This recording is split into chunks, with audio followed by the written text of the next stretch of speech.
On 9/11, I was on 64th floor on the North Tower, which was hit first. As I had mentioned, I had developed structural integrity program for the entire complex. And then I did for JFK, LaGuardia, Lincoln Tunnel. Then I was working as a project manager for George Washington Bridge at that time. So I had come there earlier because I wanted to go for a meeting. And I was just going out of the office. All of a sudden I remembered, oh, I want somebody else to join the meeting. So I wanted to send email to that person. I came back from the door. See, now you could see destiny. I was ready to go out.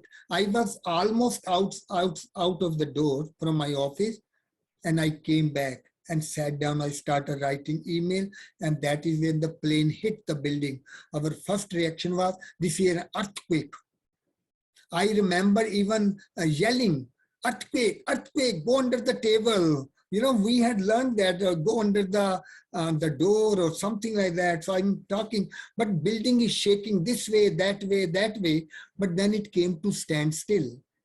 Then we knew it is not an earthquake, because earthquake, the oscillation continues for a long time. So maybe a small plane hit the building. So we were concerned, we know, but it was more of a headache than anything else. So then we started to go down.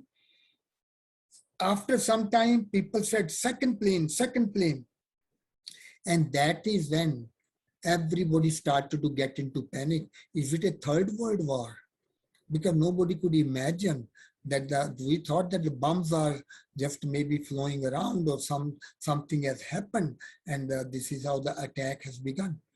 And then after some time, the second tower collapsed. And whilst it was collapsing, our building, our tower, you know that, 110 story each, those two towers were 110. And I had gone in every corner of the World Trade Center because of my job. So I knew, where things are, and so quite understanding the facility.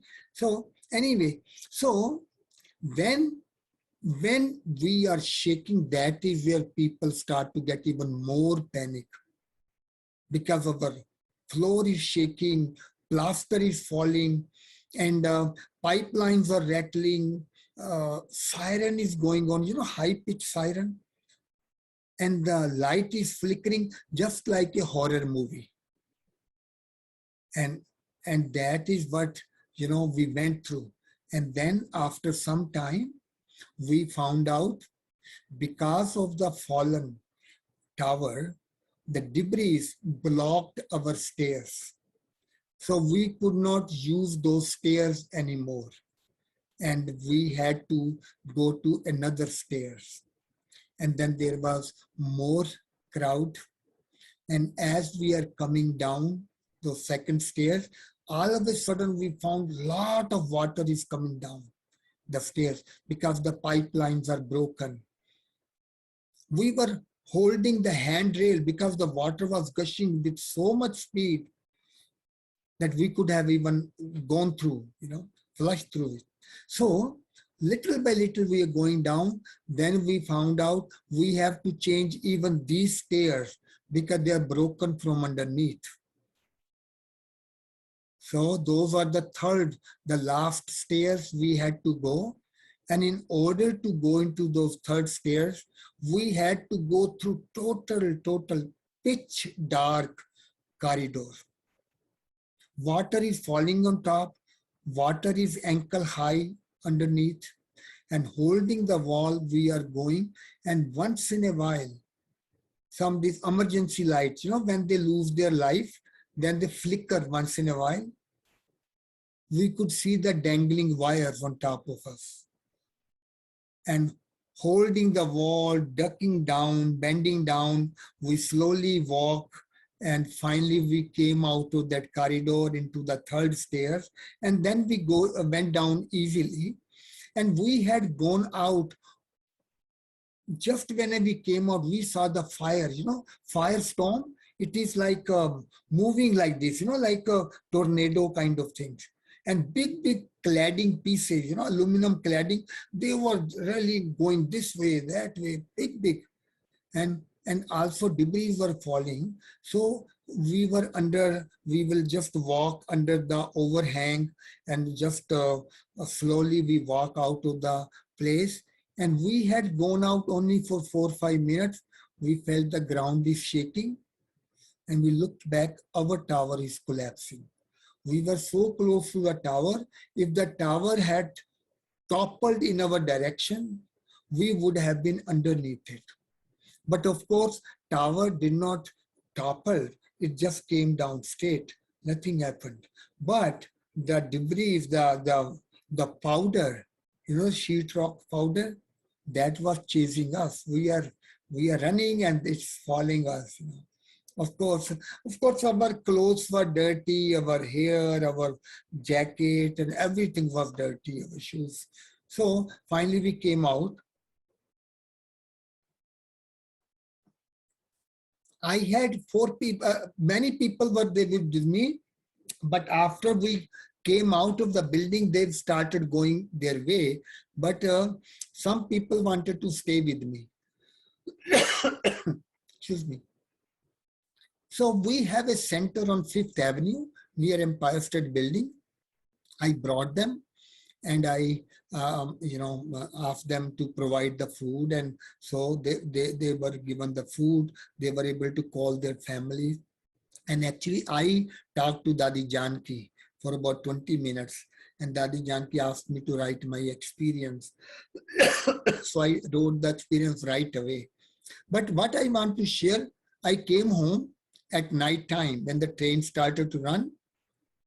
I took shower, I ate, and I went to bed. And next morning, when I am coming after meditation from Harmony House, I am walking to my apartment, I felt like a hole. Like you feel that all of a sudden the towers are gone. I had put 1.5 year effort in those things, and you feel the connection and not there anymore. But one thing was coming to my mind: move forward. You cannot go back. This is how we use our knowledge of drama. Drama only moves forward. Time moves forward. Everything moves one way. So you have to move in one way. So that was my promise to myself, not to look back. But next morning, same morning, people started calling me for here, there, that they wanted to have an interview.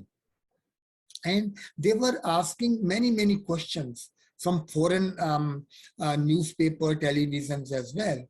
So one of the questions they were asking, that how America will take revenge.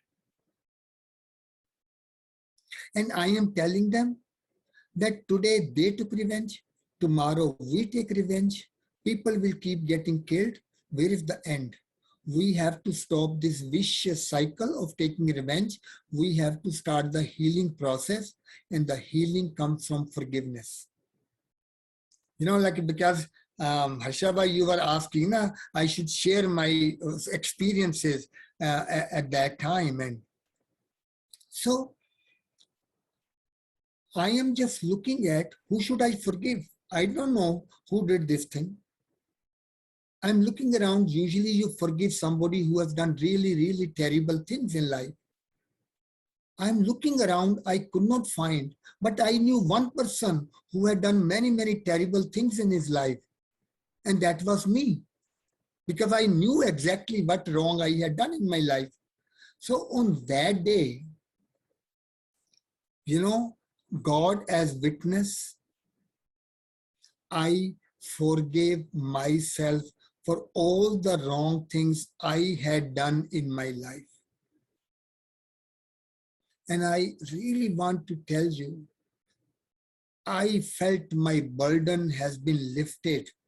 I felt so light, I was literally jumping with joy. And I am only listening to one song that's in Hindi. God, what did you see in me that you have adopted me? What qualities you saw in me? You guys were so terrible and all that.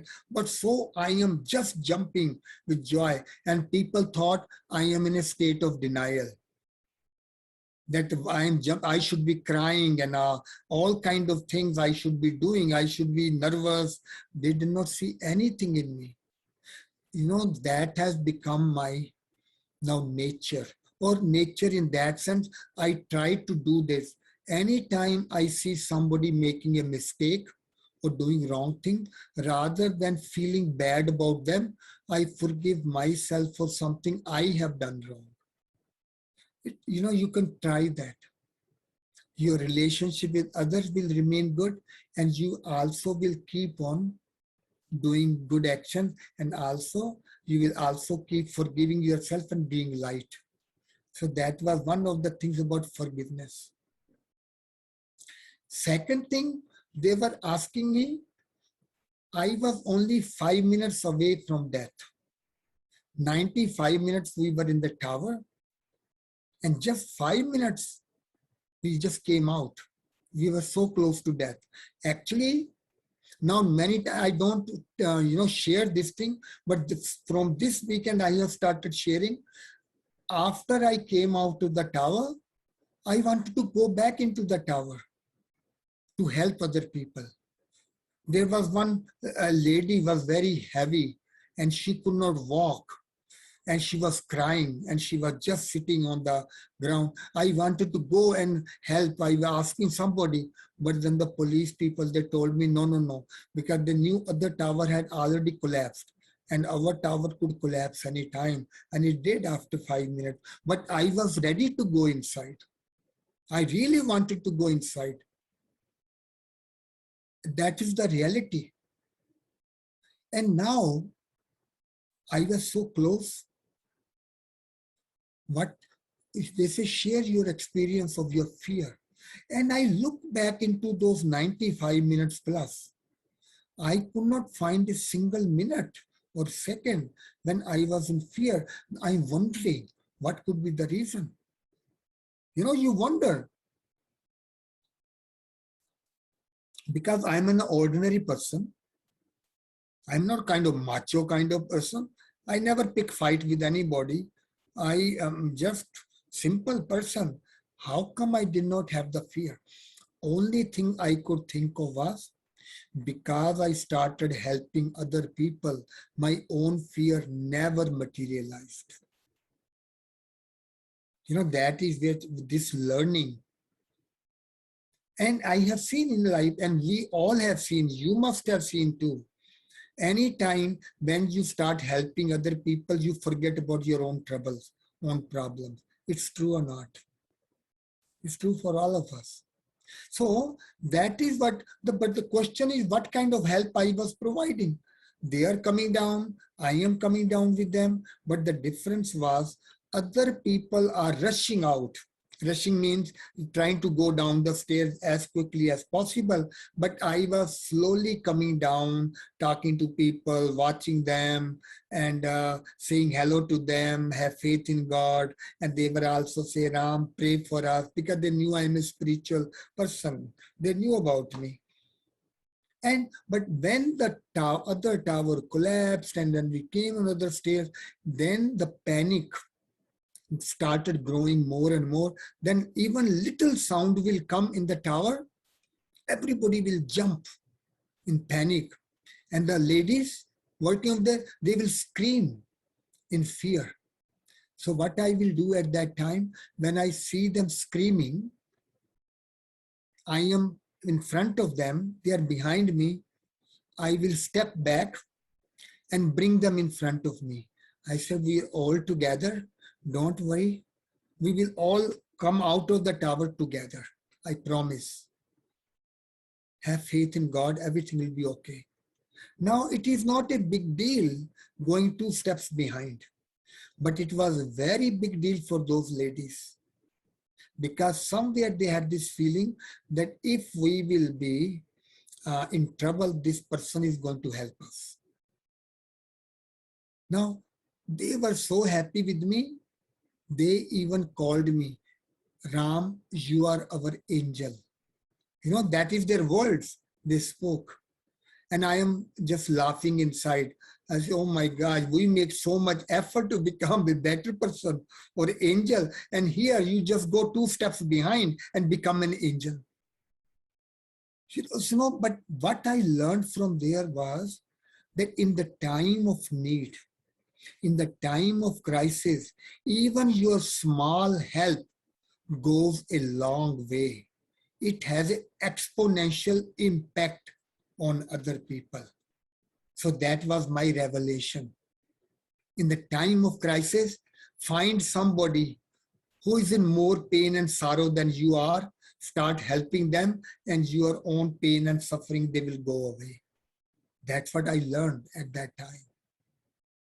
And other thing was, people, supposing I had died, because I was so close to death.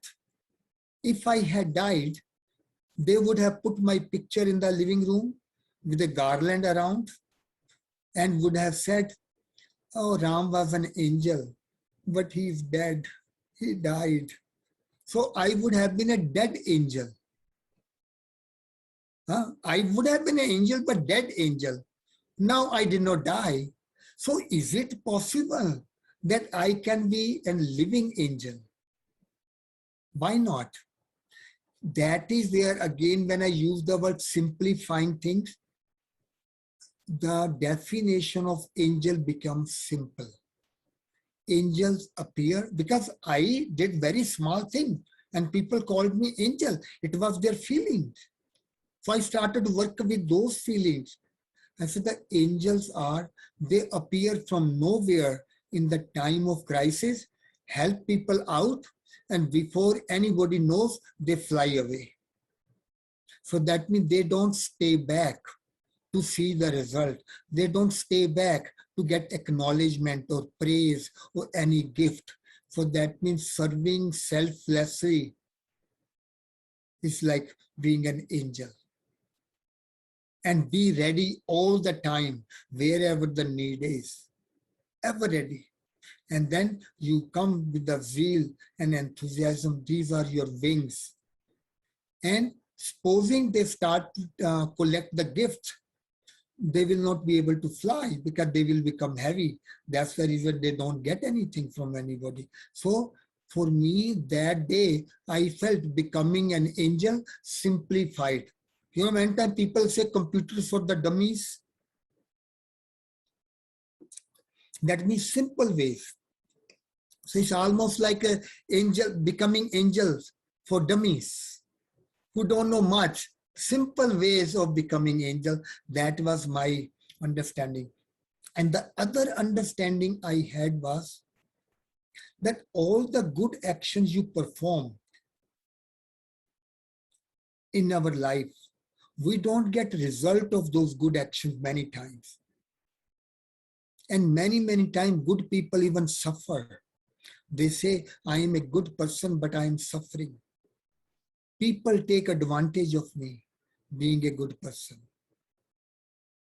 I used to feel that too. But what I have found, somehow or another, whatever people are doing to you, taking advantage of you, but somehow or another you keep on growing. So this is where I understood later stage that all the good things you do and you don't get a reward of those actions, they keep on getting accumulating in you. And in the time of need, all the good actions, they come together and turn you towards the safety. You are able to make the right decision at that time. Like as I don't know if I mentioned, we lost 10 people in our office. It was only a few seconds decision. Should we stay or should we start leaving? And, unfortunately, they thought they are safer over there. But we thought, let's go, whatever happens, happens. Because logic was correct for both sides. Because they thought if we get stuck in the middle, then what we will do? They were right in their own self. Now we are thinking, okay, whatever happens, we will deal with it, let's go. Now they died. 10 people died from our office, my friends. Actually, what I am looking at, that somehow or another, when I used to go for their memorial, I used to feel that, why did I survive? Because I see the family people, their families crying. The little bit of that, what is the justification of my survival? I am questioning this thing. And somehow or another, it came to my, you could call it, I had a very silent promise with myself, or taking a vow, or whatever you want to call it. I don't use the word vow and all that. Sometimes it becomes too rigid when you take a vow. But it is more, Ram, just consider you have also died from your own life. And now this life that has been given to you, it does not belong to you. It belongs to the world. So that means in this life which has been given to you, if you use it only to the service to humanity, for the service to humanity, then even God can justify why did you survive? Because you have to serve the world. Those are the things I found, that when I took that pledge within myself, I felt so light. And I was always looking for something. How can I justify? How can I justify? I have to do something big. I have to do something great so that God can justify my survival. And this is how I, was looking always, my attitude towards people, wherever I want to go, where I can help somebody. How can I help you? And my life really become a life of, you could call it, natural happiness or blessings and lightness. Wherever I see a situation, I will have more courage to do things and all that. And that is where I find, when your karmas don't go waste, nobody can take advantage of you. Actually, it is only when you have advantage, people take advantage of you. Energy goes from high level to low level. They keep taking from me. But the beauty is, if I have to take from him, I have to go down. And that's not my dignity.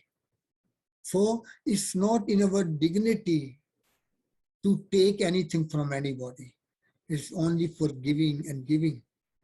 But the wonder is, when you give, you start to receive from God, from nature, from circumstances.